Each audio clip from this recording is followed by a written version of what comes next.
Volví a casa para buscar los documentos del coche y escuché a mi hija hablando con alguien por teléfono. Hice todo como dijiste, querida. Sí, yo misma saboteé los frenos del coche de ella. Nos vemos ya en el funeral de mi madre. Mi hija soltó una carcajada.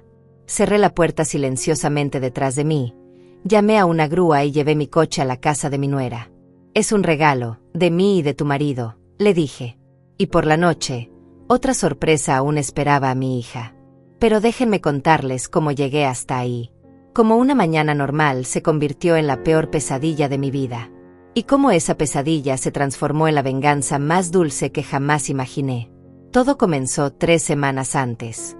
Yo, Antonia, 71 años, viuda desde hace 15, madre de 2 hijos. Bueno, madre de 1 ahora. Mi Jorge murió hace 3 años en un accidente de tránsito que destrozó mi corazón en 1000 pedazos. Desde entonces, mi hija Ángela era todo lo que me quedaba de sangre. O eso creía. Vivía sola en la misma casa donde cría a mis hijos, una casa modesta pero llena de recuerdos. Cada rincón guardaba voces de cumpleaños, navidades, llantos y risas. Las paredes color crema aún tenían las marcas de altura de mis niños cuando eran pequeños. El jardín todavía florecía con las rosas que mi esposo plantó antes de morir. Era mi refugio, mi historia, mi vida entera condensada en 120 metros cuadrados.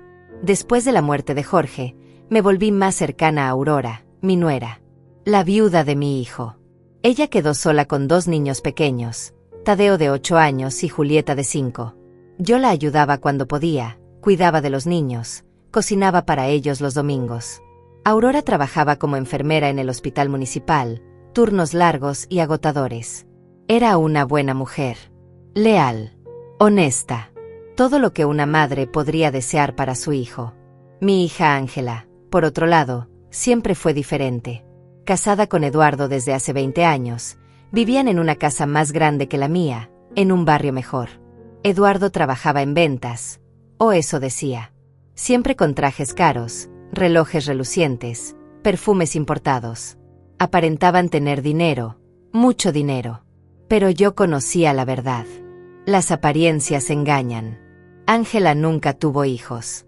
Decía que no quería arruinar su cuerpo, que tenía otros planes para su vida. Yo lo acepté, aunque en secreto me dolía no tener nietos de ella. Pero tenía a Tadeo y Julieta, los hijos de Jorge y Aurora. Ellos llenaban ese vacío con sus risas y abrazos. 3 semanas antes de aquella mañana maldita, Ángela vino a visitarme. Algo inusual. Ella casi nunca venía. Siempre estaba ocupada con sus amigas, sus cenas, sus viajes. Pero ese día llegó con una sonrisa amplia y un pastel de limón que compró en la panadería cara del centro. «Mamá, necesito hablar contigo sobre algo importante», me dijo mientras servía café en las tazas de porcelana que fueron de mi abuela. Se sentó frente a mí en la mesa de la cocina, cruzó las piernas y me miró con esos ojos que heredó de su padre. «Es sobre tu testamento». Mi testamento. No era un tema que me gustara discutir, pero a mi edad ya no podía ignorarlo. Después de la muerte de Jorge, había dividido todo en partes iguales. 50% para Ángela, 50% para los nietos, los hijos de Jorge. La casa, mis ahorros, todo lo que mi esposo y yo construimos durante 40 años de matrimonio. No era mucho, tal vez unos $150,000 en total, pero era mi legado. «Creo que deberías reconsiderarlo», dijo Ángela con voz suave, casi dulce. «Aurora ya tiene su vida resuelta. Tiene su trabajo, su salario, su casa.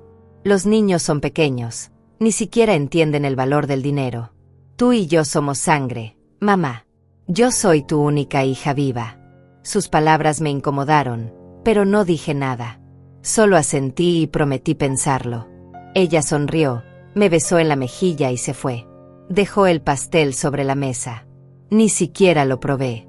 Algo en todo aquello me dejó un sabor amargo en la boca. 2 semanas después, vino otra vez. Esta vez con Eduardo. Él también estaba inusualmente amable, preguntando por mi salud, por mis cosas. «Mamita, qué linda está la casa», decía mirando alrededor como si evaluara cada mueble, cada cuadro en las paredes.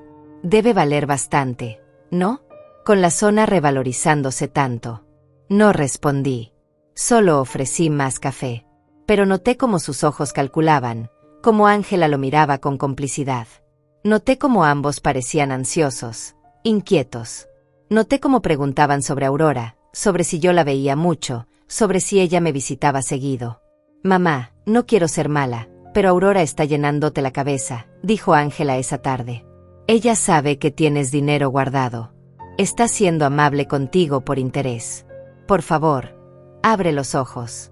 Me sentí confundida, ofendida. Aurora nunca me había pedido nada. Jamás mencionó dinero. Solo venía con los niños, compartíamos comidas sencillas, hablábamos de Jorge, llorábamos juntas. Era genuino, era real. Pero Ángela plantó una semilla de duda en mi cabeza. Una semilla pequeña, pero suficiente para hacerme dudar. Esa noche no pude dormir.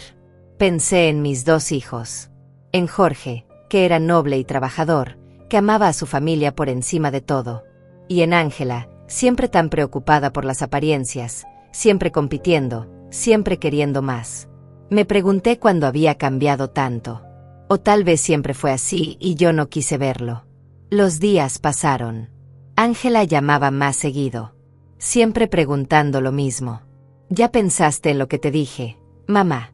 ¿Ya fuiste con el notario? ¿Ya cambiaste el testamento?» Su insistencia comenzó a molestarme, a asustarme un poco también. Y entonces llegó aquella mañana. La mañana que cambió todo. La mañana en que volví a casa para buscar los documentos del coche. Había salido temprano esa mañana para llevar el coche al taller de Elías, mi mecánico de confianza desde hace más de 20 años.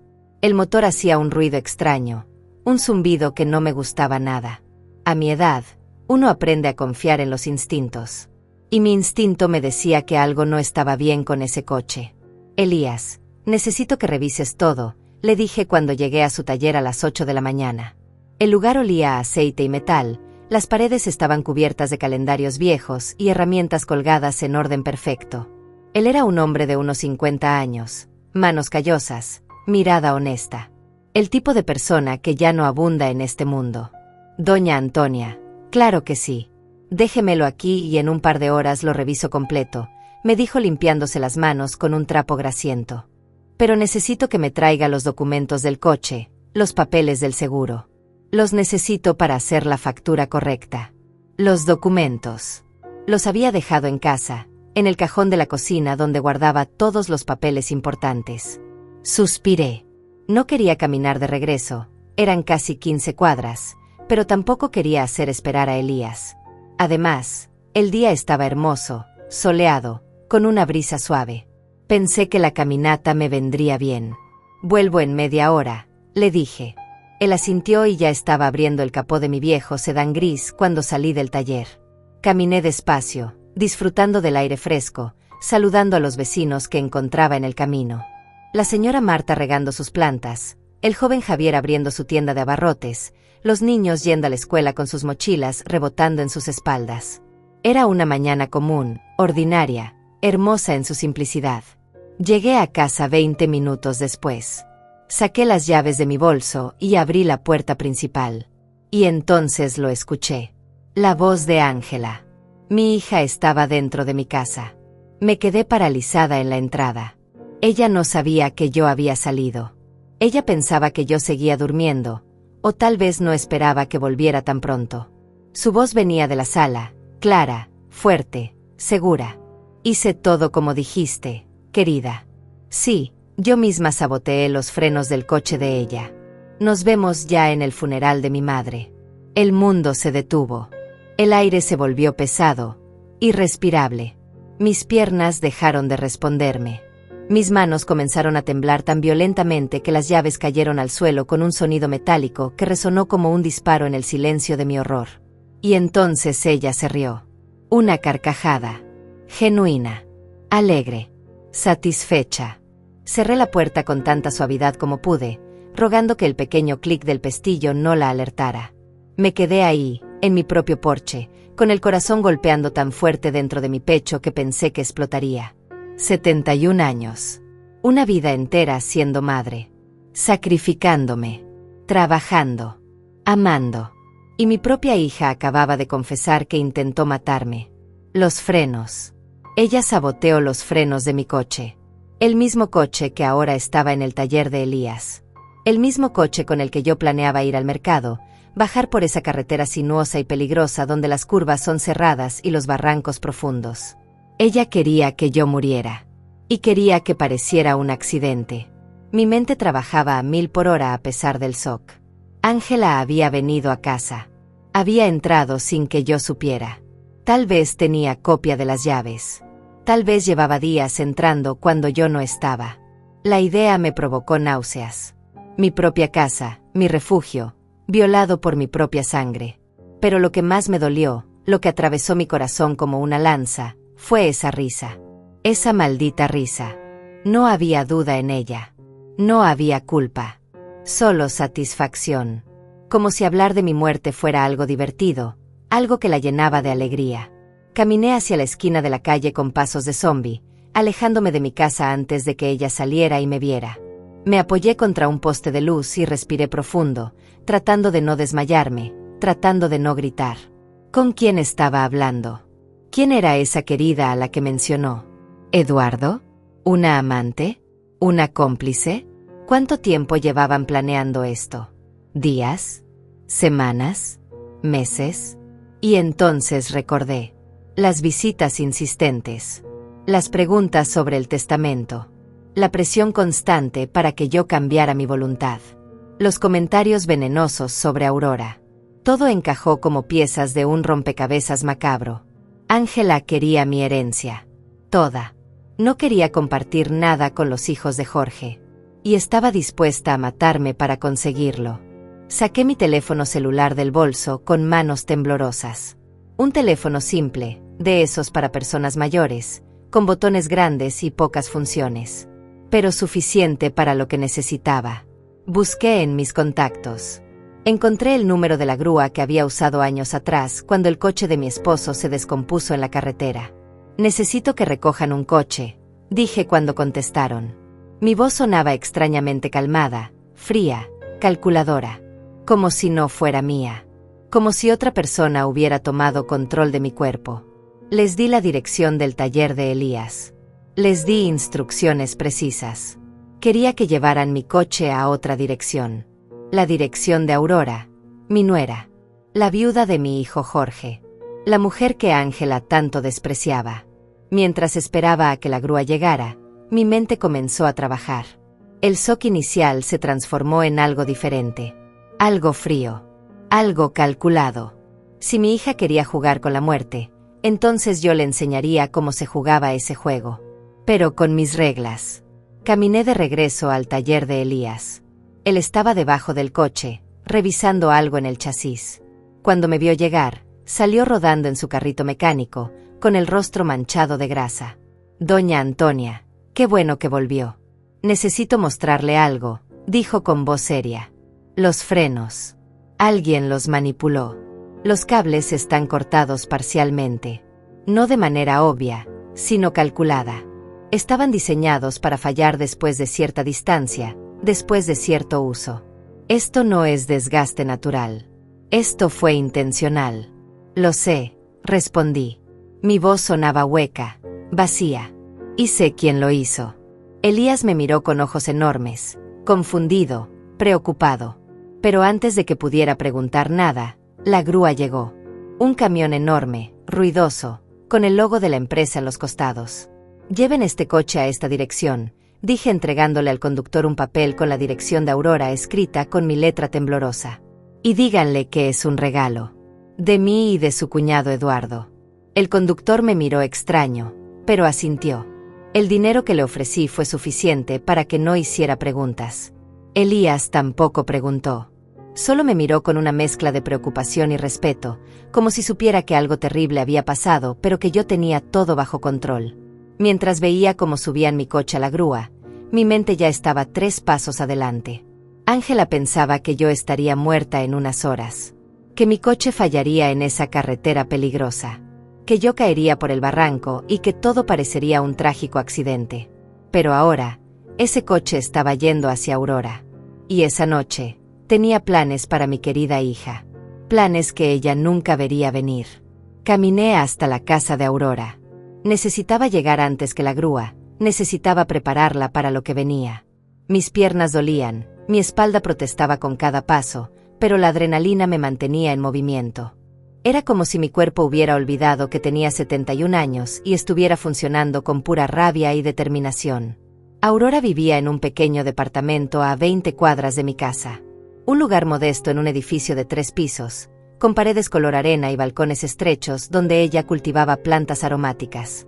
Subí las escaleras despacio, aferrándome al barandal, jadeando un poco cuando llegué al segundo piso. Toqué la puerta. Escuché pasos pequeños corriendo dentro, risas infantiles. Julieta abrió, su carita iluminándose cuando me vio. «Abuela Antonia», gritó lanzándose a mis brazos. Yo la abracé, sintiendo como las lágrimas amenazaban con salir. Esta niña, estos niños, eran inocentes en todo esto. Eran la luz que quedaba en mi familia después de tanta oscuridad. Aurora apareció detrás de ella, secándose las manos en un trapo de cocina. Llevaba su uniforme de enfermera, el cabello recogido en una cola de caballo simple. Su rostro mostró sorpresa al verme. «Antonia, qué sorpresa. Pasa, pasa. ¿Está todo bien? Te ves pálida». Entré al departamento. Era pequeño pero limpio, ordenado. Los juguetes de los niños estaban organizados en cajas, los muebles eran viejos pero cuidados. En las paredes había fotos de Jorge, de los niños, de momentos felices que ahora parecían pertenecer a otra vida. «Necesito hablar contigo», dije con voz baja. «Es importante. ¿Los niños pueden ir a jugar a su cuarto?» Aurora me miró con preocupación, pero asintió. «Tadeo, Julieta, vayan a su habitación un momento. La abuela y yo necesitamos hablar de cosas de adultos». Los niños obedecieron, aunque Tadeo me lanzó una mirada curiosa antes de irse. Ese niño era observador, igual que su padre. Cuando la puerta de su cuarto se cerró, Aurora se sentó frente a mí en el pequeño sofá color gris. «¿Qué pasó?», preguntó tomando mi mano. Sus manos eran suaves, cálidas, las manos de alguien que cuidaba enfermos todo el día pero que aún tenía ternura para dar. Y entonces se lo conté todo. Cada palabra que Ángela había dicho por teléfono. Los frenos saboteados. El plan para matarme. La grúa que estaba en camino trayendo mi coche aquí. Todo salió de mí como un río desbordado, y Aurora me escuchó con los ojos cada vez más grandes, la mano llevándose a la boca en shock absoluto. «Dios mío. Antonia. Dios mío. Esto es intento de asesinato. Tenemos que llamar a la policía. Ahora mismo». «Todavía no», dije apretando su mano. «Primero necesito que hagas algo por mí. Cuando llegue la grúa con mi coche, acepta el regalo. Actúa sorprendida, feliz, agradecida. Di que es el mejor regalo que has recibido. Pero no lo uses. No te acerques a él. En un rato vendré con Elías, mi mecánico. Él lo revisará completo, arreglará los frenos, dejará todo en perfecto estado. Y entonces sí lo podrás usar». «¿Pero por qué? ¿Por qué darme el coche a mí?» «Porque Ángela necesita pensar que su plan funcionó», expliqué. «Ella no sabe que yo descubrí todo. Ella cree que yo moriré hoy en ese coche. Si ve que te lo regalé a ti, pensará que fui yo quien murió en el accidente. Dejemos que piense eso por unas horas. Dejemos que se relaje, que baje la guardia. Y esta noche, tendrá la sorpresa de su vida». Aurora me miró con una mezcla de miedo y admiración. «Antonia, esto es peligroso. Ángela ya intentó matarte una vez. Si descubre que sabes». «No lo descubrirá», la interrumpí. «Confía en mí. Yo traje a esa mujer al mundo, la conozco mejor que nadie. Sé cómo piensa, sé cómo actúa. Y ahora, finalmente, veo quién es en realidad». Nos quedamos en silencio unos momentos. Aurora tenía lágrimas en los ojos. «No puedo creer que tu propia hija hiciera esto. No puedo creer que alguien sea capaz de...» «El dinero. Aurora. El dinero convierte a las personas en monstruos. Ángela siempre tuvo envidia de lo que otros tenían. Siempre quiso más, siempre compitió. Cuando Jorge murió y yo me acerqué más a ti y a los niños, ella lo vio como una amenaza. Vio que yo los amaba, que ustedes estaban en mi testamento. y decidió que era más fácil matarme que compartir. 15 minutos después, escuchamos el rugido del camión de la grúa afuera. Aurora y yo nos miramos. Ella respiró profundo, se secó los ojos y bajó las escaleras. Yo me quedé en el departamento, mirando por la ventana, viendo cómo descargaban mi viejo sedán gris frente al edificio. El conductor habló con Aurora. Desde arriba no podía escuchar las palabras, pero vi cómo ella actuaba sorprendida, cómo se llevaba las manos al pecho, cómo sonreía y asentía. Era buena actriz. O tal vez simplemente era buena persona tratando de ayudarme. El conductor le entregó las llaves y se fue. Aurora subió de nuevo, respirando agitado. Ya está. Lo hice. Pero Antonia, esto me da tanto miedo. A mí también, admití. Pero a veces el miedo es lo único que nos mantiene vivas. Ahora escucha. Esta tarde, Ángela vendrá a mi casa. Siempre viene los jueves por la tarde, es su rutina. Querrá ver si estoy bien, si todavía no he salido en el coche. Tal vez hasta intente convencerme de que salga, de que vaya al mercado, de que use el coche. Yo actuaré normal. Actuaré como la madre tonta que ella cree que soy. ¿Y después? Después esperaremos. Esperaremos a que ella piense que su plan funcionó. Y cuando esté segura, cuando piense que ganó, ahí actuaremos. Llamaremos a la policía con pruebas, con testigos, con todo lo necesario para que no pueda escapar. ¿Qué pruebas?, preguntó Aurora. Es tu palabra contra la de ella. Tú escuchaste una conversación telefónica, pero no tienes grabación, no tienes testigos. Sonreí. Una sonrisa fría que ni yo misma reconocí en mi rostro. Tengo a Elías. Él puede testificar que los frenos fueron saboteados intencionalmente. Tengo el hecho de que Ángela tiene copia de mis llaves, que entró a mi casa sin permiso. Tengo su obsesión con el testamento, sus visitas constantes, sus presiones. Y esta noche, tendré algo más. Esta noche la haré confesar. Aurora me miró con los ojos muy abiertos. ¿Cómo? Dejé que el silencio se extendiera entre nosotras. Afuera, los niños jugaban en su cuarto, ajenos a la tormenta que se gestaba en el mundo de los adultos. El sol entraba por la ventana, iluminando las motas de polvo que flotaban en el aire. Todo parecía tan normal, tan pacífico. Pero debajo de esa calma había una corriente oscura, peligrosa, mortal. Ángela vendrá esta noche a cenar, dije finalmente. Ella y Eduardo. Les diré que quiero hablar sobre el testamento, que finalmente tomé una decisión. Estarán ansiosos, emocionados. Pensarán que ganan. Y mientras cenamos, mientras ellos disfrutan lo que creen que será su victoria, yo los confrontaré. Pero no estaré sola. ¿Quieres que vaya contigo?, preguntó Aurora inmediatamente. No. Quiero que llames a la policía. Que les cuentes todo.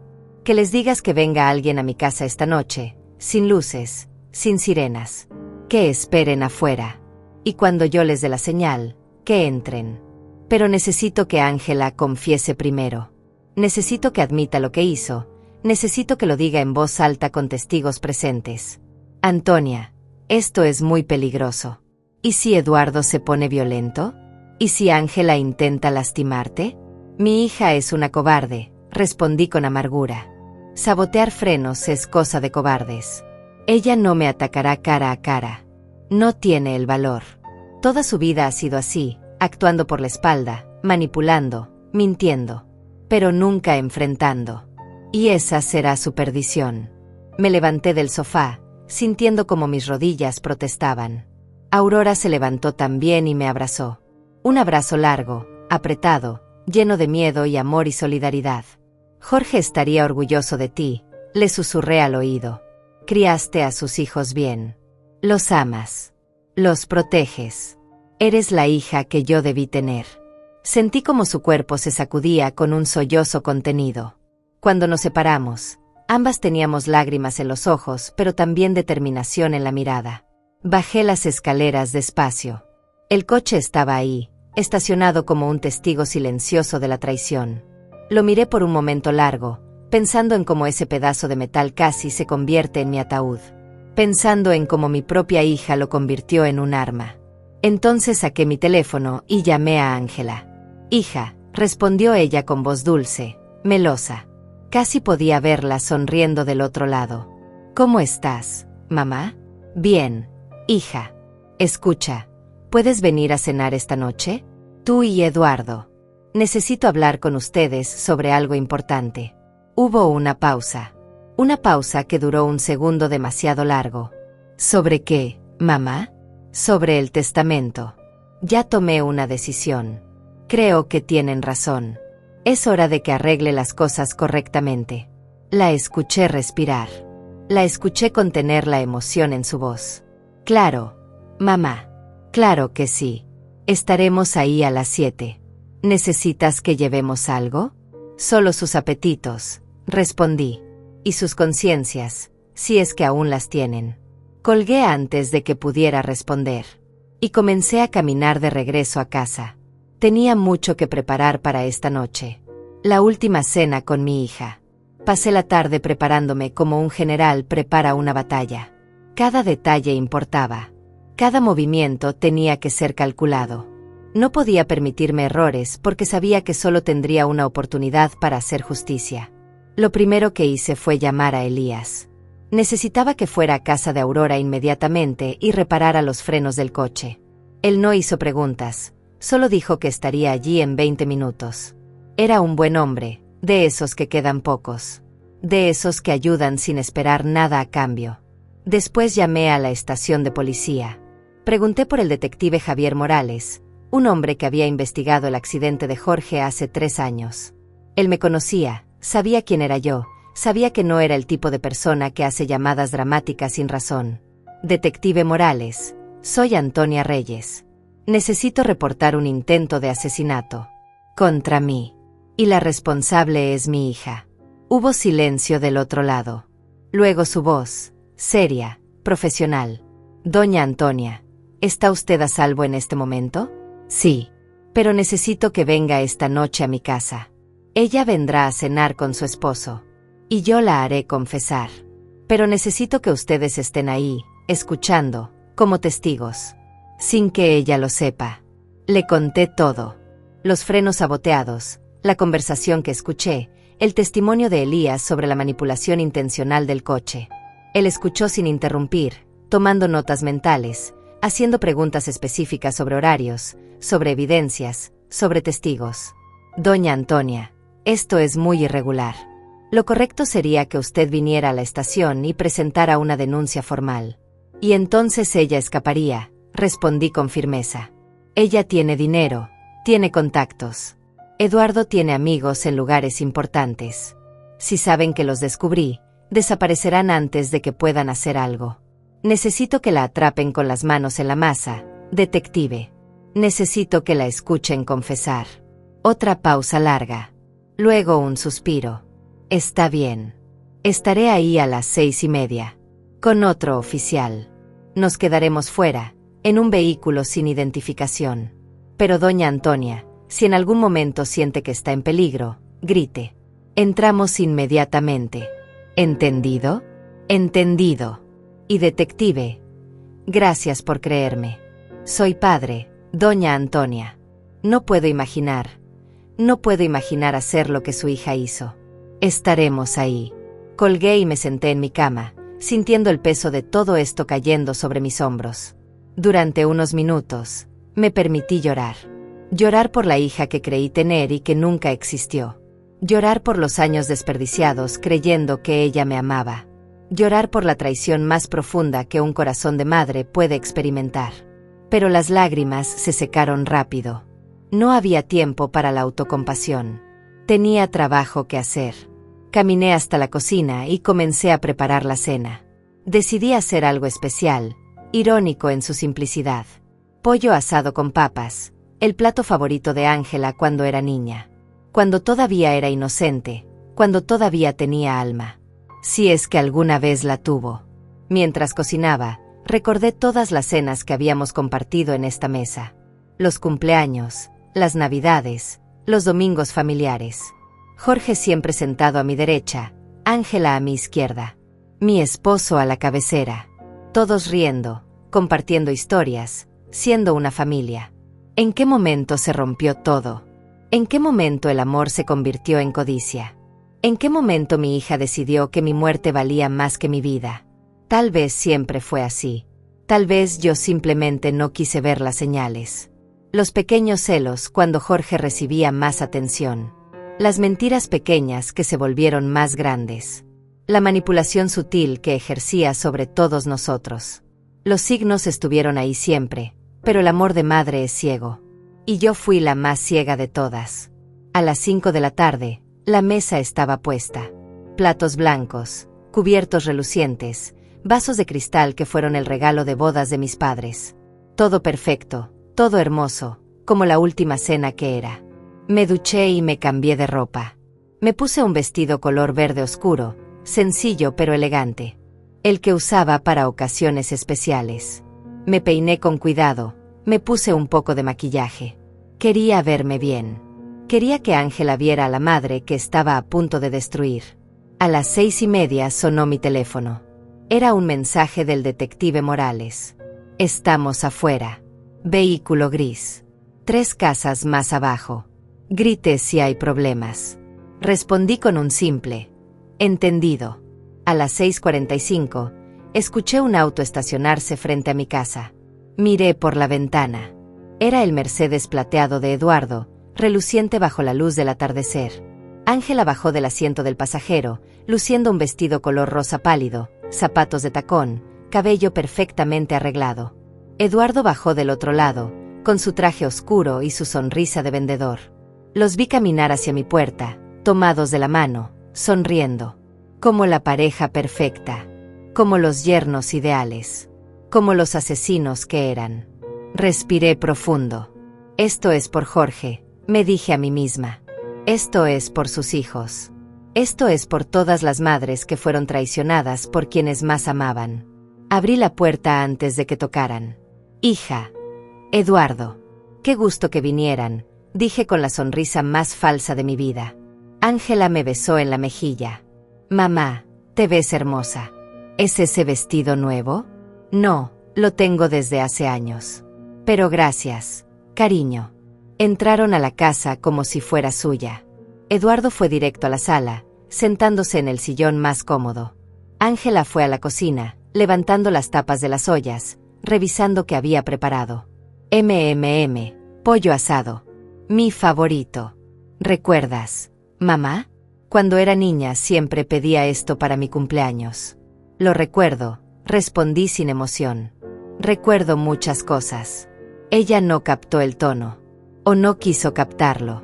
Estaba demasiado emocionada, demasiado ansiosa. Sus ojos brillaban con avaricia contenida. Nos sentamos a la mesa. Serví la comida en silencio. Pollo, papas asadas, ensalada verde, pan casero. Todo perfecto. Todo como debía ser una última cena. Eduardo comió con apetito, elogiando cada bocado. Ángela comía despacio, sus ojos constantemente moviéndose hacia mí, estudiándome, tratando de leer mi expresión. Entonces, mamá, dijiste que tomaste una decisión sobre el testamento, dijo finalmente, dejando su tenedor sobre el plato. Sí, respondí limpiándome la boca con la servilleta. He pensado mucho en lo que me dijeron. Y tienen razón. Aurora ya tiene su vida resuelta. Los niños son pequeños. No necesitan mi dinero ahora. Vi cómo los ojos de Ángela se iluminaban. Vi cómo Eduardo se enderezaba en su silla, súbitamente más atento. Entonces, preguntó ella tratando de sonar casual pero fallando miserablemente. Entonces mañana iré con el notario y cambiaré todo. Tú serás la única heredera, Ángela. La casa, los ahorros, todo será tuyo. El silencio que siguió fue pesado, denso. Ángela y Eduardo se miraron. Una mirada que lo decía todo. Una mirada de victoria, de satisfacción, de codicia pura. Mamá, no sabes lo feliz que me haces, dijo Ángela y vi lágrimas en sus ojos.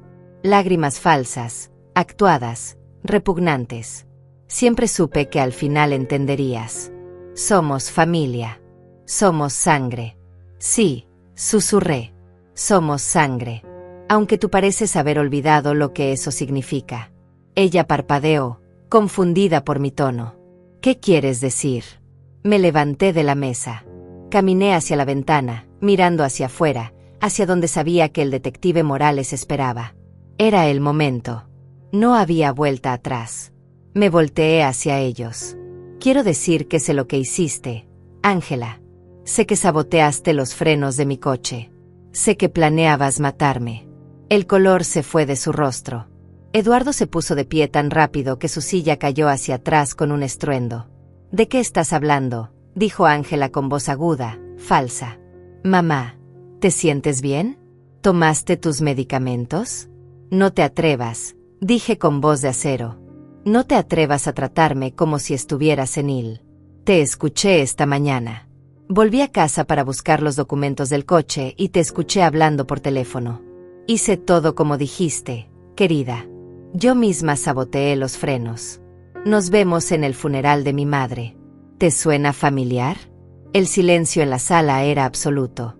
Solo se escuchaba el tic-tac del reloj de pared, marcando los segundos, marcando el fin de una relación, el fin de una familia. Ángela abrió la boca. La cerró. La abrió otra vez. Yo no. Tú estás loca, completé por ella. ¿Eso ibas a decir? ¿Que estoy loca? ¿Que inventé todo esto? Eduardo dio un paso hacia mí. Mire, Antonia, creo que está confundida. Mi mecánico revisó el coche. Lo interrumpí. Encontró que los cables de freno fueron cortados parcialmente. Intencionalmente. Diseñados para fallar después de cierta distancia. Y está dispuesto a testificar sobre eso. Eduardo palideció. Ángela se dejó caer en su silla, su rostro pasando por una docena de expresiones en segundos. Miedo, rabia, desesperación, cálculo. Podía ver su mente trabajando, buscando una salida, una explicación, una mentira lo suficientemente convincente. Mamá, yo jamás haría algo así, dijo con voz temblorosa. Si alguien saboteó tu coche, no fui yo. Tal vez fue Aurora. Piénsalo, ella tiene acceso a tu casa, ella sabe dónde guardas tus llaves. Ella es la que tiene motivos para quererte muerta, para quedarse con toda la herencia para sus hijos. La audacia de sus palabras me dejó sin aliento. Incluso ahora, atrapada, expuesta, seguía mintiendo. Seguía tratando de manipular. Seguía intentando culpar a la única persona inocente en todo esto. Qué conveniente, dije con voz fría. Culpar a la nuera. Culpar a la viuda de tu hermano. Culpar a cualquiera menos a ti misma. Mamá, tienes que creerme, insistió ella levantándose, acercándose a mí con las manos extendidas. Sus ojos estaban rojos, lágrimas corriendo por sus mejillas. Yo te amo. Eres mi madre. Nunca te haría daño. Entonces explícame la conversación que escuché. Explícame por qué dijiste que nos veríamos en mi funeral. Explícame por qué te reías. Ángela abrió la boca, pero no salieron palabras. Se quedó ahí, paralizada, como un animal atrapado en una trampa. Eduardo, por su parte, había comenzado a caminar hacia la puerta, sutilmente, como si quisiera escapar sin que nadie lo notara. ¿A dónde crees que vas, Eduardo?, dije sin mirarlo siquiera. La puerta está cerrada. Y hay policías afuera esperando mi señal. Eso los detuvo a ambos en seco. Ángela me miró con ojos enormes, incrédulos. Eduardo se quedó congelado a medio paso, su rostro retorciéndose en pánico. Estás mintiendo, dijo Ángela. No llamaste a la policía. No harías eso. Soy tu hija. Eres una asesina, la corregí. O casi lo eres. Y sí, llamé a la policía. El detective Morales está esperando afuera, junto con otro oficial. Han estado escuchando toda esta conversación. Están esperando que yo les dé la señal para entrar. Eduardo explotó. Esto es una locura. No tienes pruebas de nada. Una conversación que supuestamente escuchaste no es evidencia. Un mecánico diciendo que los frenos fueron manipulados no prueba quién lo hizo. No tienes absolutamente nada contra nosotros. Su desesperación era palpable. El sudor corría por su frente. Sus manos temblaban. Este hombre que siempre se había mostrado tan seguro, tan controlado, ahora estaba al borde del colapso. Tienes razón, dije calmadamente. Por eso necesito que confieses. Necesito que me digas por qué lo hiciste. Necesito entender cómo mi propia hija llegó a este punto. Ángela se rió. Una risa histérica, quebrada. Confesar. ¿Quieres que confiese? ¿Para qué? ¿Para que puedas grabarlo? ¿Para que puedas usarlo en mi contra? No soy estúpida, mamá. No, no eres estúpida, concordé. Eres muchas cosas, pero estúpida no es una de ellas. Eres calculadora. Eres fría. Eres capaz de planear el asesinato de tu propia madre con la misma facilidad con la que planeas una cena. Pero no eres estúpida. Ella me miró con odio puro. Un odio que tal vez siempre estuvo ahí, escondido debajo de sonrisas falsas y abrazos vacíos. Un odio que finalmente salía a la superficie como pus de una herida infectada. ¿Quieres saber por qué?, dijo con voz venenosa. ¿De verdad quieres saber? Está bien. Te lo diré. Porque estoy harta. Harta de ser la segunda opción. Harta de verte derramar tu amor sobre los hijos de Jorge mientras yo recibo migajas. Harta de escucharte hablar de lo maravillosa que es Aurora, de lo perfectos que son sus niños. Harta de saber que cuando mueras, todo lo que trabajaste, todo lo que construiste, será dividido con gente que ni siquiera es tu sangre directa. Su voz subía con cada palabra, volviéndose más aguda, más histérica. Eduardo trató de calmarla, poniéndole una mano en el hombro, pero ella lo apartó violentamente. Jorge siempre fue tu favorito, continuó. Desde que éramos niños. Él podía hacer cualquier cosa y tú lo perdonabas.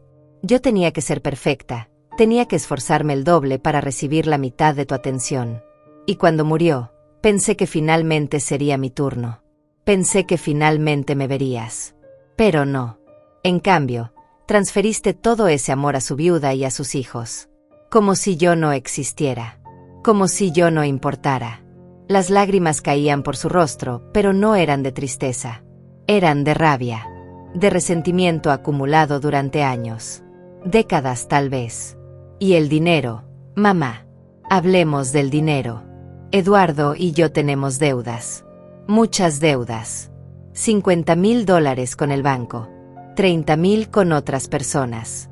Personas que no son pacientes. Personas que amenazan. Necesitábamos ese dinero. Lo necesitábamos desesperadamente.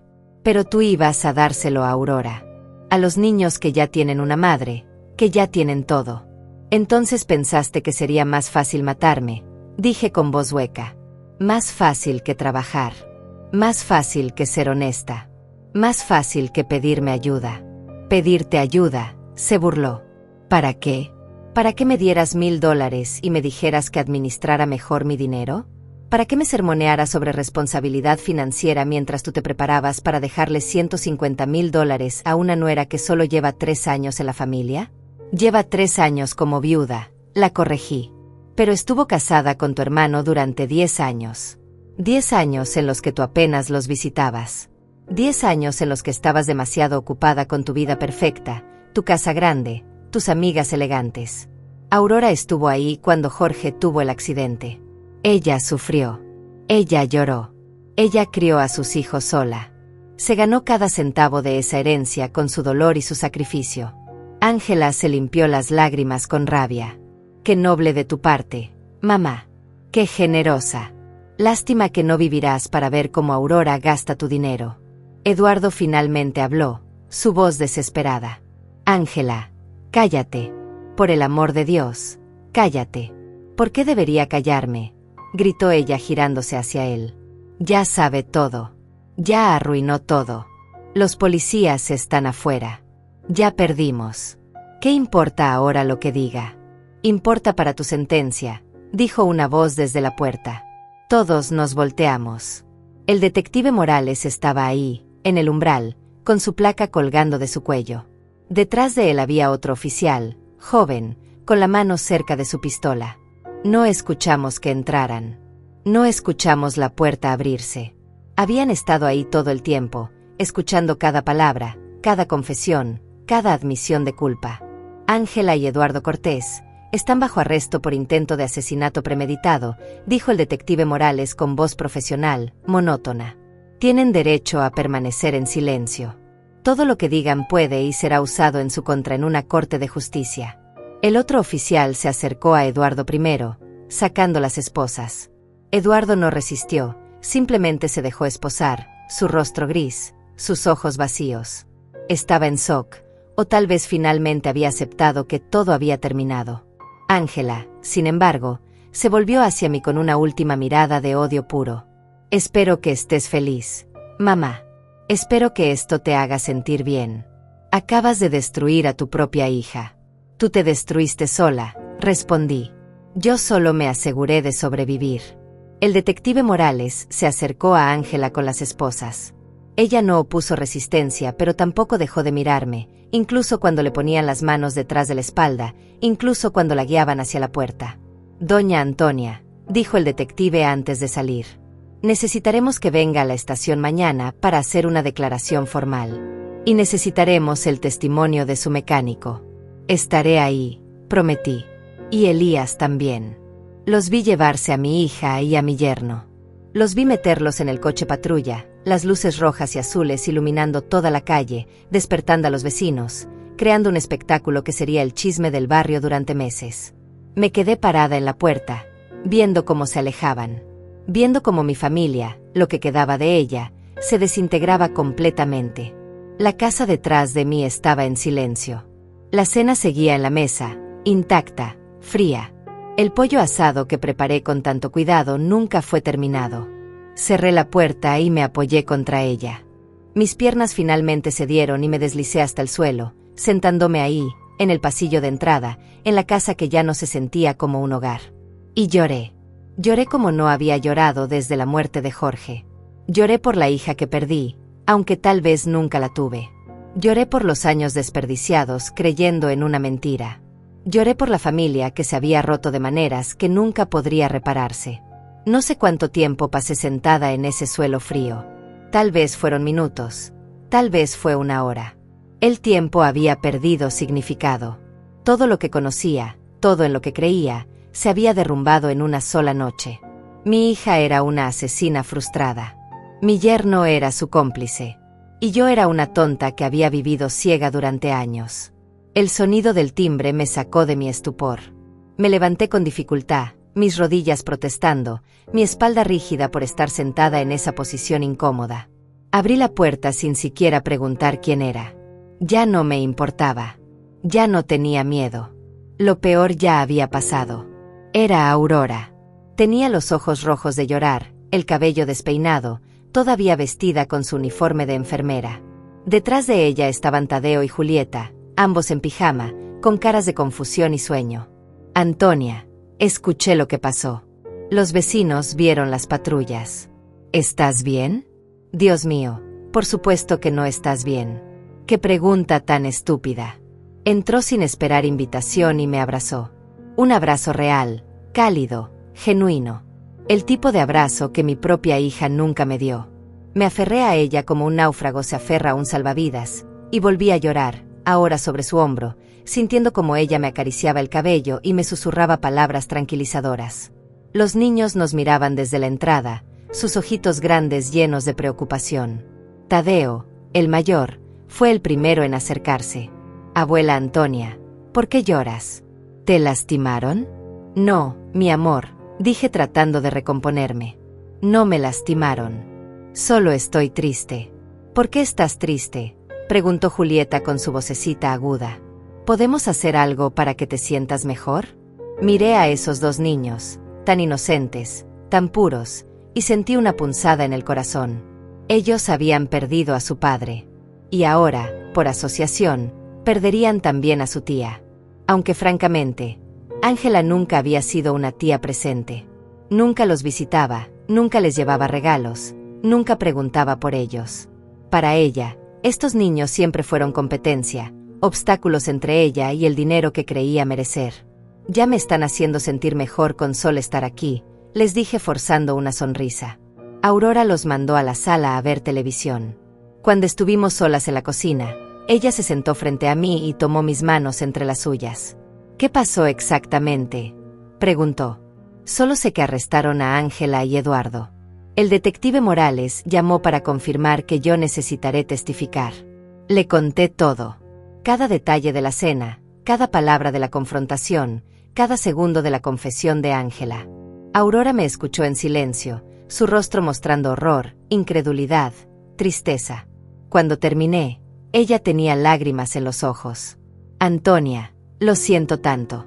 Siento que hayas tenido que pasar por esto. Siento que tu propia hija... No puedo ni decirlo. Es demasiado horrible. Lo más horrible es que parte de mí lo vio venir, admití. Las señales estuvieron ahí siempre. Los celos, la envidia, la frialdad. Pero yo las ignoré porque quería creer que mi hija era mejor de lo que era. Quería creer que el amor de madre podía cambiarla, mejorarla. Pero no puedes mejorar lo que está podrido desde adentro. No digas eso. Tú fuiste una buena madre. Esto no es tu culpa. No lo es. Me pregunto dónde me equivoqué. ¿La consentí demasiado? ¿Fui muy dura? ¿Comparé demasiado a mis hijos? Jorge siempre fue más fácil de amar, es verdad. Era amable, generoso, noble. Ángela siempre fue más complicada, más egoísta. Pero era así desde que nació o yo la hice así. Aurora apretó mis manos. Antonia, escúchame bien. Cada persona es responsable de sus propias decisiones. Ángela eligió la codicia sobre el amor. Eligió el dinero sobre su propia madre. Eso no tiene nada que ver con cómo la criaste. Eso tiene que ver con quién es ella en su esencia. Tal vez tenía razón. O tal vez solo trataba de hacerme sentir mejor. En cualquier caso, agradecí sus palabras. Nos quedamos despiertas hasta tarde esa noche. Aurora preparó té de manzanilla y nos sentamos en la sala mientras los niños dormían acurrucados en el sofá. Hablamos de todo y de nada. De Jorge, de los viejos tiempos, de los planes futuros. Evitamos hablar de Ángela porque ese tema era demasiado doloroso, demasiado fresco. A las 2 de la madrugada, finalmente convencí a Aurora de que se fuera a casa con los niños. Ella no quería dejarme sola, pero yo insistí. Necesitaba tiempo para procesar todo, para estar sola con mis pensamientos, para empezar el largo proceso de sanar. Después de que se fueron, caminé por la casa vacía. Cada habitación guardaba recuerdos. La sala donde celebramos tantas Navidades. El comedor donde compartimos tantas cenas. El cuarto de Ángela, que mantuve intacto todos estos años, con sus muñecas de infancia todavía en los estantes, sus trofeos escolares todavía en la pared. Entré a ese cuarto y lo miré con ojos nuevos. Todo parecía diferente ahora. Las muñecas parecían siniestras en la penumbra. Los trofeos parecían recordatorios de una niña que siempre necesitó ser la mejor, la primera, la única. Las fotos en las paredes mostraban a una Ángela sonriente, pero ahora esa sonrisa parecía falsa, calculada. Abrí su closet. Su ropa de adolescente todavía colgaba ahí, vestidos que nunca tuve corazón para regalar. En el estante superior había cajas con sus cosas. Cartas, diarios, recuerdos. Bajé una de las cajas y me senté en su cama. Dentro encontré su diario de cuando tenía 15 años. Lo abrí con manos temblorosas, sabiendo que estaba invadiendo su privacidad, pero ya sin importarme. Ella había invadido algo mucho más sagrado que la privacidad. Había invadido la confianza, el amor, la santidad de la relación madre-hija. Las primeras páginas eran típicas de una adolescente. Quejas sobre la escuela, sobre sus amigas, sobre chicos que le gustaban. Pero después, las entradas se volvieron más oscuras. Odio como mamá siempre habla de Jorge. Odio como él es perfecto y yo nunca soy suficiente. Odio como todos lo aman y a mí apenas me notan. Página tras página de resentimiento, de envidia, de odio hacia su hermano. Y hacia mí también. Mi madre nunca me entiende. Ella solo ve lo que quiere ver. Algún día les demostraré a todos que soy mejor que Jorge. Algún día tendré todo y él no tendrá nada. Cerré el diario sintiendo náuseas. Esto había estado aquí todo el tiempo.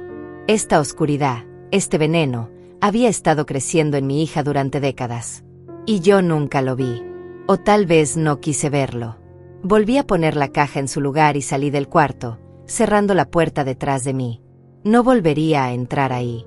Ese cuarto ahora era una tumba, un monumento a la hija que perdí. O que nunca tuve. Me fui a mi propia habitación y me acosté, pero el sueño no llegó. Mi mente no paraba de reproducir los eventos del día. La conversación telefónica que escuché. La cara de Ángela cuando la confronté. Sus palabras venenosas. Su confesión. Su arresto. Y pensé en el futuro. En el juicio que vendría. En tener que testificar contra mi propia hija. En verla sentada en el banquillo de los acusados, vestida con el uniforme naranja de los prisioneros, mirándome con odio. En escuchar cómo el juez dictaba sentencia. En saber que pasaría años, tal vez décadas, en prisión. Parte de mí sentía satisfacción. Justicia. Ella había intentado matarme y ahora pagaría por eso. Pero otra parte de mí, esa parte que todavía era madre a pesar de todo, sentía un dolor tan profundo que apenas podía respirar. Al amanecer, finalmente me quedé dormida. Soñé con Jorge. Estábamos en el jardín, él tenía 10 años otra vez, persiguiendo mariposas entre las rosas. Ángela también estaba ahí, pero era una sombra, una figura oscura que observaba desde la distancia, siempre afuera, siempre separada. Me desperté con el sol ya alto en el cielo. Eran las 10 de la mañana. Había dormido más de lo que pensé. Mi cuerpo dolía, mi cabeza palpitaba, mis ojos estaban hinchados de tanto llorar. Me levanté y me preparé para el día. Tenía que ir a la estación de policía a las 2 de la tarde para hacer mi declaración formal. Tenía que ser fuerte. Tenía que mantenerme firme. No podía permitir que la culpa o la tristeza me hicieran flaquear. Lo que hice fue lo correcto. Protegerme. Hacer justicia. Asegurarme de que Ángela no pudiera lastimar a nadie más. A la 1 de la tarde, me vestí con cuidado. Pantalones negros, blusa blanca, zapatos cómodos. Nada llamativo. Quería verme respetable, seria, como la víctima que era. Me peiné el cabello hacia atrás en un moño sencillo y me puse mis lentes. En el espejo vi a una mujer de 71 años que parecía haber envejecido 10 más en una sola noche. El timbre sonó a la 1:30. Era Aurora otra vez, esta vez sin los niños. Vine a acompañarte a la estación, dijo. No deberías ir sola. No quise discutir.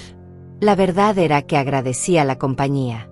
No quería enfrentar esto sola. No quería caminar por esos pasillos fríos de la estación, sentarme en esas sillas incómodas, revivir todo otra vez sin alguien a mi lado. Tomamos un taxi. Durante el viaje, ninguna de las dos habló mucho. Aurora me sostenía la mano, un gesto simple pero reconfortante. El taxista, un hombre mayor con bigote gris, nos miraba por el espejo retrovisor con curiosidad, pero no preguntó nada. La estación de policía era un edificio gris y cuadrado, sin ningún encanto arquitectónico. Dentro olía a café viejo y papel. Había gente esperando en bancas de plástico, algunos llorando, otros hablando en voz baja con abogados. Era un lugar de tragedias, de finales, de justicia fría e impersonal. El detective Morales nos recibió en la entrada. Doña Antonia. Aurora. Gracias por venir. Por favor, síganme. Nos llevó a una sala de interrogatorios pequeña con paredes color beige y una mesa de metal en el centro. Había una cámara en la esquina, su luz roja parpadeando, grabando todo. Me senté en una silla de plástico duro y Aurora se sentó a mi lado. El detective se sentó frente a nosotras con una grabadora y una libreta. Vamos a grabar esta declaración, doña Antonia. Es procedimiento estándar. ¿Está lista para comenzar? Asentí. Estoy lista. Y entonces conté toda la historia otra vez. Desde el principio. Desde las visitas extrañas de Ángela, sus preguntas sobre el testamento, su insistencia en que yo cambiara mi voluntad. Conté sobre la mañana que volví a casa por los documentos del coche. Conté cada palabra que escuché a través de esa puerta. Cada sílaba quedó grabada no solo en la cinta, sino en mi memoria para siempre. El detective tomaba notas, hacía preguntas específicas, pedía detalles. ¿A qué hora exactamente escuchó la conversación? ¿Qué tono de voz usaba su hija?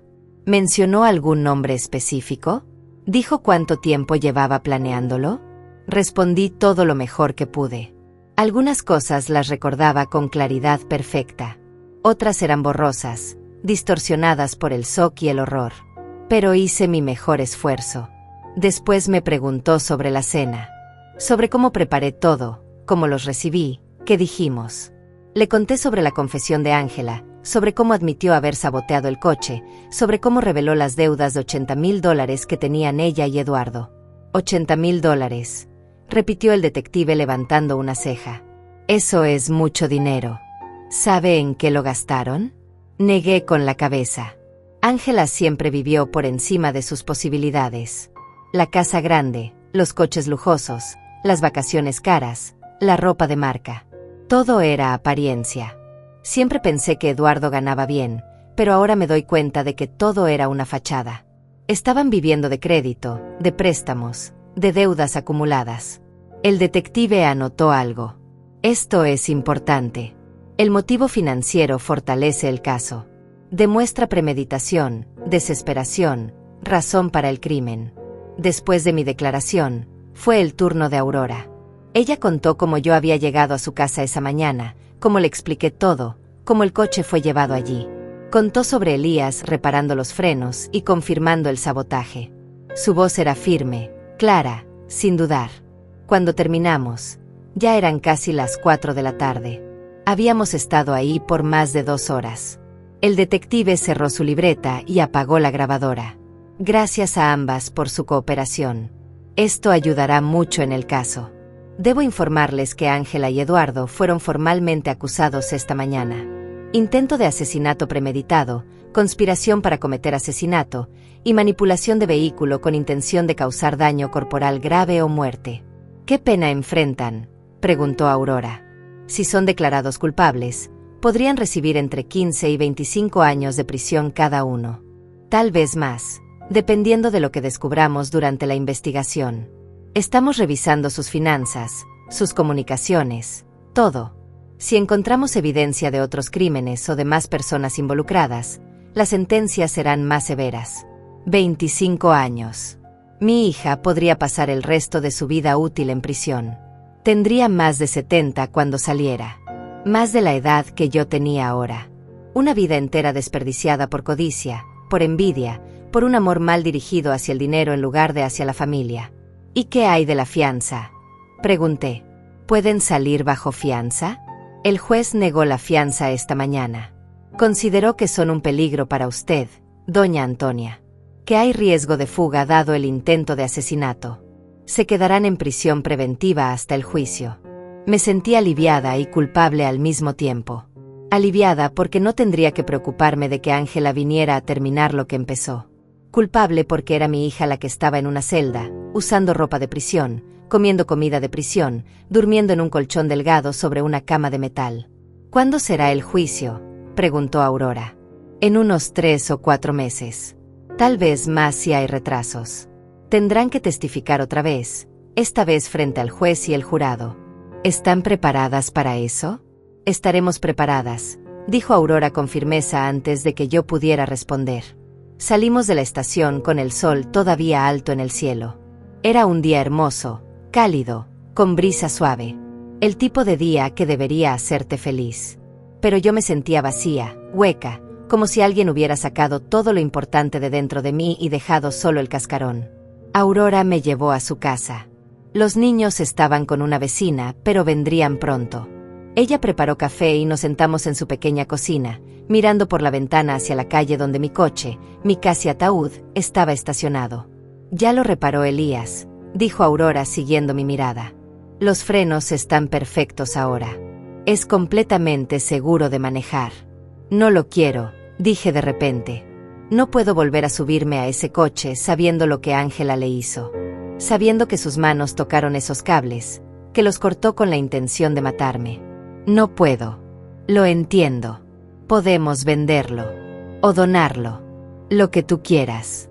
Quiero que tú te lo quedes. Para ir al trabajo, para llevar a los niños a la escuela. Úsalo. Disfrútalo. Conviértelo en algo bueno en lugar de algo malo.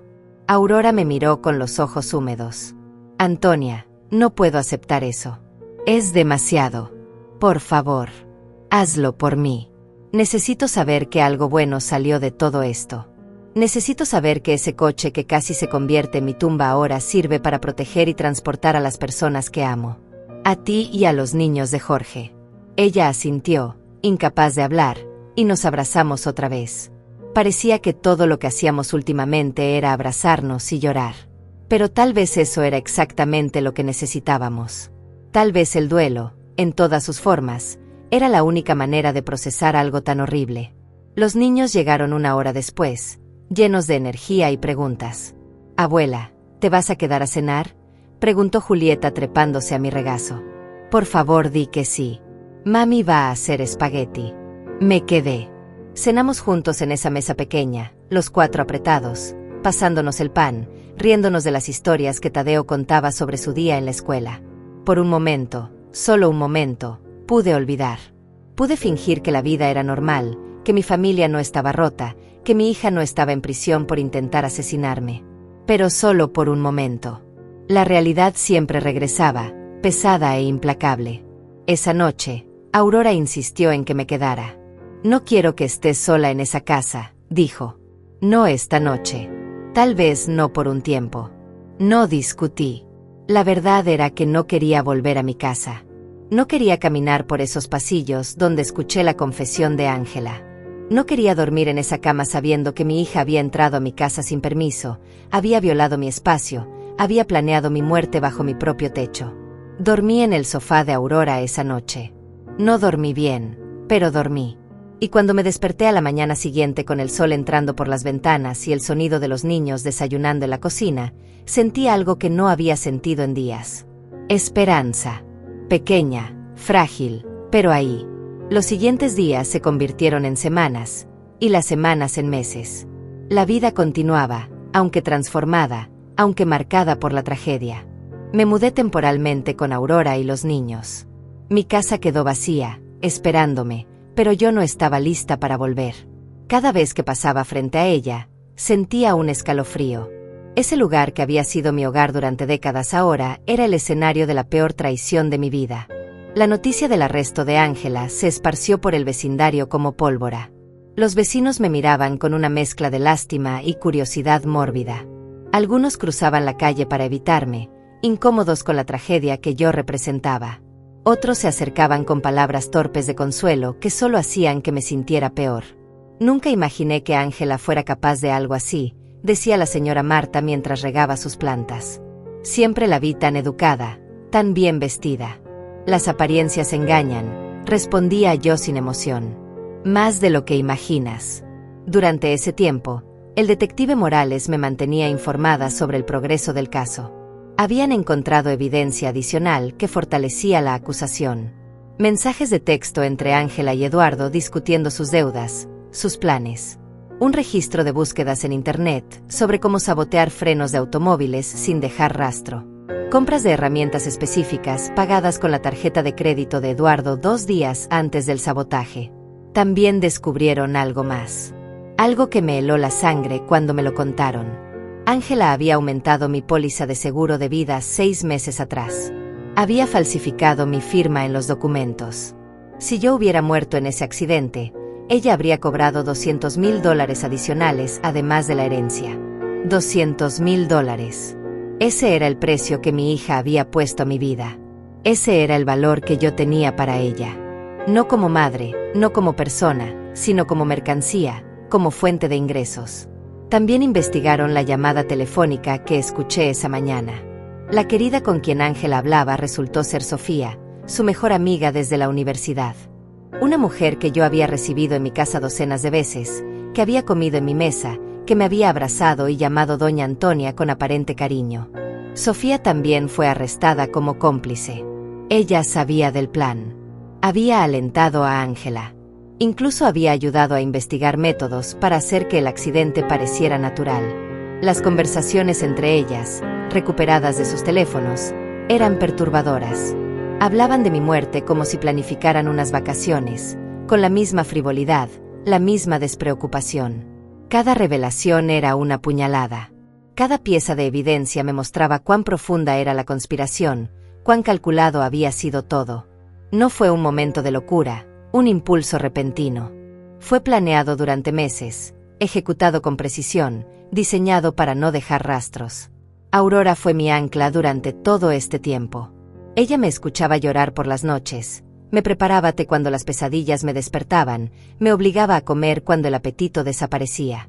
Los niños, sin entender completamente lo que pasaba, me traían dibujos y me contaban historias que me hacían sonreír a pesar de todo. Un día, casi 2 meses después del arresto, Tadeo me preguntó directamente: «Abuela, ¿por qué la tía Ángela está en la cárcel?». Aurora empezó a intervenir, pero yo la detuve. El niño merecía una respuesta. No toda la verdad, no los detalles horribles, pero algo de verdad. Tu tía hizo algo muy malo, Tadeo. Algo que lastimó a mucha gente. Y cuando haces cosas malas, hay consecuencias. ¿Qué hizo? Insistió con esos ojos tan parecidos a los de Jorge.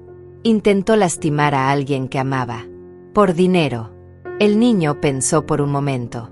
¿Te intentó lastimar a ti? Me sorprendió su percepción. Sí, admití. A mí. ¿Por eso ya no viene a visitarnos?, preguntó Julieta desde el sofá donde jugaba con sus muñecas. Por eso, mi amor. Y no volverá por mucho tiempo. Los niños aceptaron esto con la resiliencia que solo los niños poseen. Para ellos, la vida continuaba. La escuela, los juegos, los amigos. El drama de los adultos era algo distante, algo que tocaba sus vidas pero no las consumía. Ojalá yo pudiera ser así. Ojalá pudiera dejar todo atrás y simplemente seguir adelante. Pero cada noche, cuando cerraba los ojos, veía el rostro de Ángela. A veces era la niña pequeña que fui, inocente y sonriente. Otras veces era la mujer que se reía mientras planeaba mi muerte. Y me preguntaba cuándo había dejado de ser una y se había convertido en la otra. El abogado de Ángela me contactó 3 semanas antes del juicio. Quería que me reuniera con mi hija, que escuchara su lado de la historia, que considerara pedir clemencia al juez. Me negué. No tenía nada que decirle a Ángela. Y definitivamente no quería escuchar más mentiras, más manipulaciones, más intentos de hacerme sentir culpable por su propia maldad. Eduardo, por otro lado, aceptó un acuerdo con la fiscalía. Testificaría contra Ángela a cambio de una sentencia reducida. 15 años en lugar de 25. El detective Morales me explicó que esto era común, que los cómplices a menudo traicionaban a sus socios cuando se enfrentaban a décadas en prisión. Qué irónico, pensé. Eduardo traicionando a Ángela de la misma manera que ambos me traicionaron a mí. No sentí pena por ninguno de los dos. Solo un vacío donde alguna vez hubo amor familiar. Finalmente llegó la fecha del juicio. 3 meses y medio después de aquella mañana horrible. Me vestí con cuidado ese día, eligiendo un traje gris sencillo. Aurora me acompañó, dejando a los niños con su vecina. Elías también vino, listo para testificar sobre el sabotaje mecánico. El detective Morales estuvo presente, por supuesto, y varios otros testigos que la fiscalía había reunido. El juzgado era imponente, con techos altos y bancos de madera oscura. Todo olía a papel viejo y justicia. Nos sentamos en la sección reservada para víctimas y testigos. Desde ahí podía ver la mesa de la defensa, vacía todavía, esperando a su ocupante. Y entonces la trajeron. Ángela entró por una puerta lateral, esposada, vestida con ropa civil que su abogado le había proporcionado. Un vestido color café, nada llamativo, diseñado para hacerla ver respetable, remordida, humana. Pero yo veía más allá del disfraz. Veía a la mujer que intentó matarme, que calculó mi muerte con frialdad de contador. Nuestros ojos se encontraron por un segundo. Solo un segundo.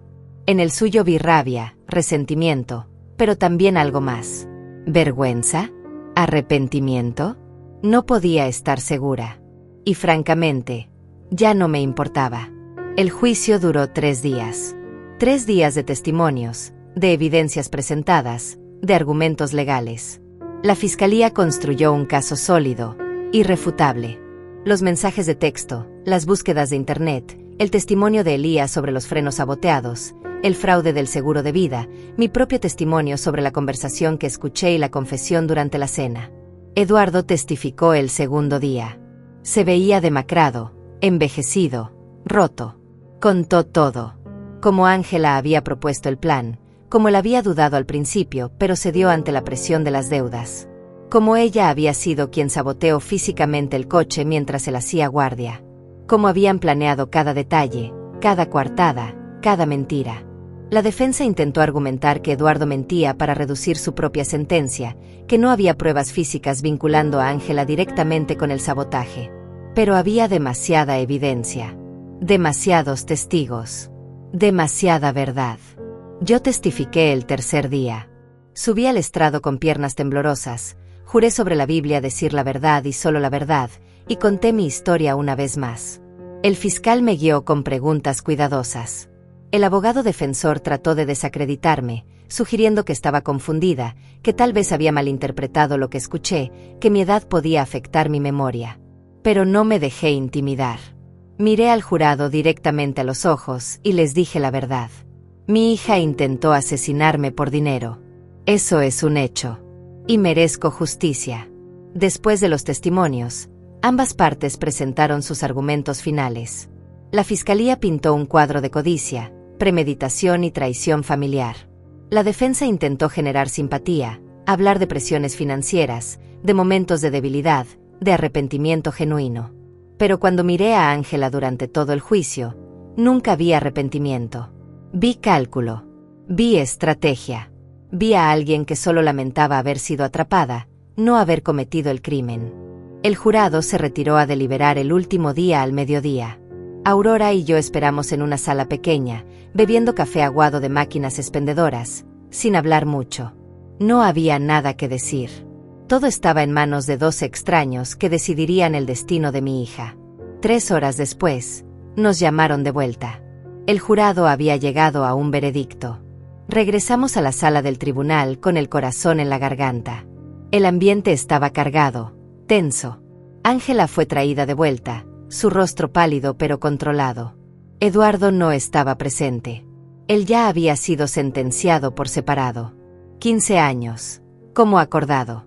Esto era solo sobre Ángela ahora.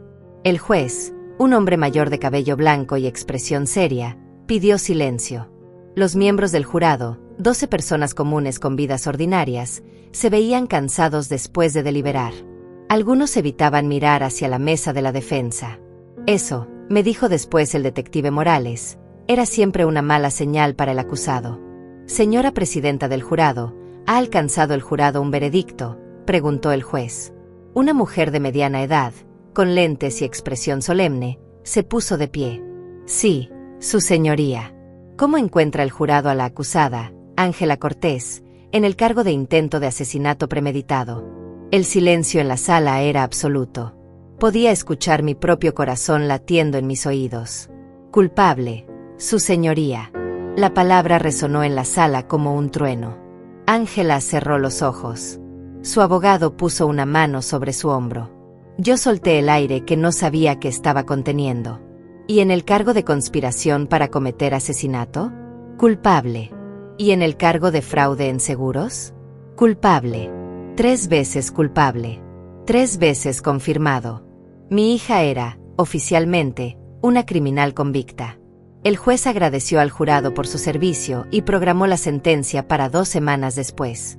Ángela fue llevada de regreso a su celda. Esta vez, cuando pasó junto a mí, no me miró. Mantuvo la vista al frente, la espalda recta, orgullosa hasta el final. Aurora me abrazó fuerte. Terminó. Antonia. Terminó. Pero no terminó, no realmente.